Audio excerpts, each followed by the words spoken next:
There's Jacob Wessex Blades, just back from my meeting with Jacob Rees Mogg, MP of Bath and North East Somerset. My appointment was 11:45. I dare say I got in there maybe 4 minutes late, and I was in there at least 20 minutes. We'll get to just before that afterwards. Obviously, the waiting time in the waiting room. I literally put as much information in it as possible, whilst letting him know that I've got 6 pages of info here, which I'll gladly email to him at a later point. It would be nice to be able to, again, go through all of that information, just tweaking it and honing it to put forward post our meeting, concerns that have slightly changed. Now, when it comes to the amount of time that I had there, I went as hard as I could on the proposed knife ban without...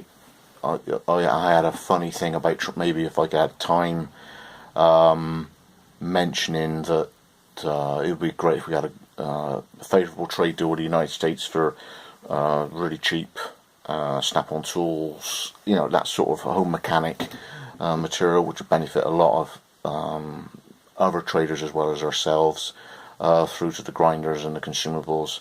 But the amount of time that was there, I went in literally 100% on the proposed knife ban, and its adverse effects on everybody from small-time traders like myself, sole traders, through to husband and wife outfits. So we're talking Ben and Lois, Beaver Bushcraft and Mark, where right up through, and I mentioned Heine Haynes and other traders, so like Ronnie Sunshines, where from 100% of their trade through to maybe 10% could be adversely affected because of restrictions on posting to home delivery. But it wasn't that I was going for. It's the once again, it's the language that's used by MPs, by media, that blur the lines between anti-knife crime and anti-knife. And I put as strong a case as possible that where we are as diligent as we possibly can be when it comes to age checking, when it comes to vetting the initial inquiries that come through online. As I say, some weeks I bat away 80%. I get the I'd like knife, yada yada yada, age check please, don't hear back. Second one, don't hear back. Third one, don't hear. Next one, genuine inquiry,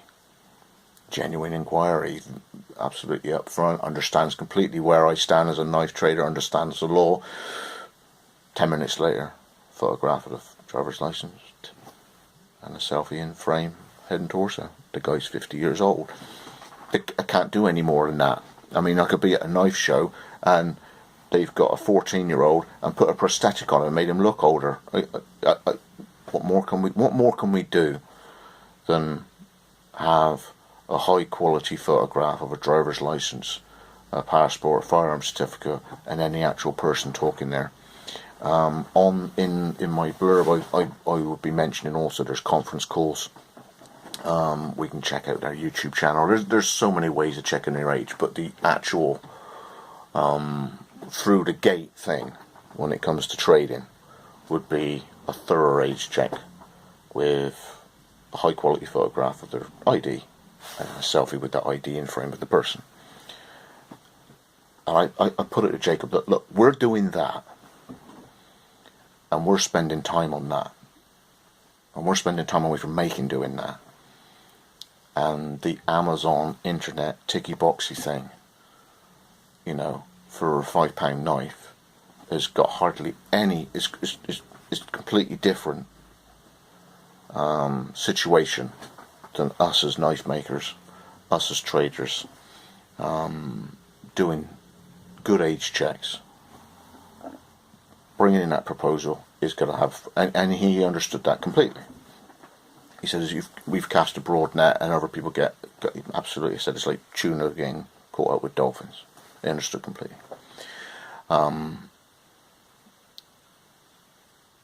There was a few outcomes. There was a few suggestions in line with the note. There was the facility already in the post office for a thing called local collect, and I said the very fact that it wasn't mentioned is worrying, because that means that Amber Rudd wasn't aware it already existed. It ticks all the boxes that we need. It's only as bad as if you weren't in and you missed a delivery anyway, and there's enough local post offices that you can access and get to, and you've got a couple of weeks to pick it up. But I don't want to adversely affect the trade of some poor camping shop who suddenly has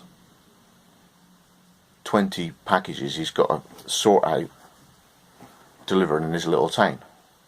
You know, to use a trader as the outlet, as the age check, is knocking back on his time, versus the post office, they're dealing with it anyway. I tried to make out, yeah, well that's fine because that facility already exists, but what about having something that's just a slight change of something that already happens? The postman arrive already with a PDA in their hand, something that you sign if you have a signed delivery. If there was a facility that had a little blue sticker instead of, you know, age-restricted goods, the addressee must prove that they're aged 18 or above. So you go to the door, you know, they prove that they're 18 with ID, and he just taps the button, gives the package over. If ID is not presented, it goes back to the post office. How simple is that? He understood that completely. It's just a small change on something that's already there. Local collect is already there. None of this is in the blurb of what MPs come out with, and I mentioned that we're all pretty angry about the fact that when you come out with these ministerial announcements, the lack of caveat, the lack of appreciation of other people is very galling. And we're all sat here on our grinders just worried. 2 months now, another month to go before even the consultation period. What are we supposed to do? Who are we supposed to talk to? Are we going to get consulted? So I've left myself open at any point in time for him to come back to me on the information. I will amend the 6 pages of text that I've got there and send it away to him in the next couple of days. And it was left after about 22 minutes. It was left he will make representation on our behalf in some way, that there's a group of people in there making knives, high quality knives, that have absolutely no connection whatsoever to the stuff in towns and all that. There's the options of the local collect. There's the options of changing of what I mentioned, that, you know, a postman already goes out of the PDA. He understood that. And another one that he come up with is, how about the knives with the total £200? I said, well, 200 is a bit closer, you know, but he's starting to understand that the high-end, high-value, high-quality, diligently made craftsman stuff that we're doing, it needs some form of protection, and that's where I did this letter the last couple of days. So I think we can take away from this a sense of, with Jacob, he's pretty much a straight talker. He says what he thinks, and that's it. He says he's going to make some sort of representation of our case. This is by no means as far as I'm going to take it, because, Jacob is, for all of his notoriety, he's just a backbencher. It's not like I've got Amber Rudd as my constituency MP. I can't talk to her directly face to face unless I literally go and drive there and meet her face to face. Quite how I'm going to do any more outreach, I don't know, because obviously time is precious, being trying to run a business and everything. I'll take the opportunities where they come, and I'll try and initiate them out of thin air. So I've got options of radio and if I can, some TV. But all we got to do is keep doing what we're doing. Be diligent. Don't jerk about with your age checks. Get them done right. Keep churning out the high quality work. And as a community, I've always been trying to get us some more recognition on what we've got, so we're less underground. So he says he's going to do something. Now, if he stands up for 5 minutes and stands up in there and mentions, look, I obviously understand it was nice conduct, yada, but there are certain people that are making really, really expensive stuff that we don't want to adversely affect.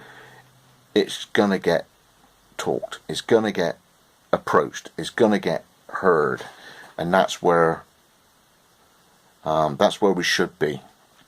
People should be aware of us, as opposed to just all that the public are getting is media-based sensationalism. So anyway, I'll take that as away as a 7 out of 10. I definitely had more time than I was supposed to. We got on alright. There was himself, his secretary, and I think there was a lady recording, might have been a witness, whatever.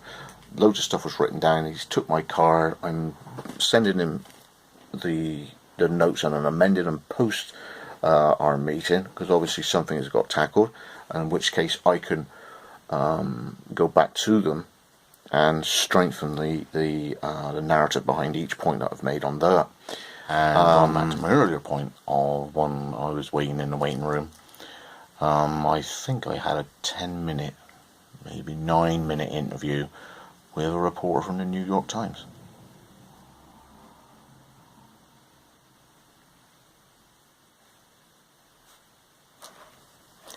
Grab those opportunities when you can.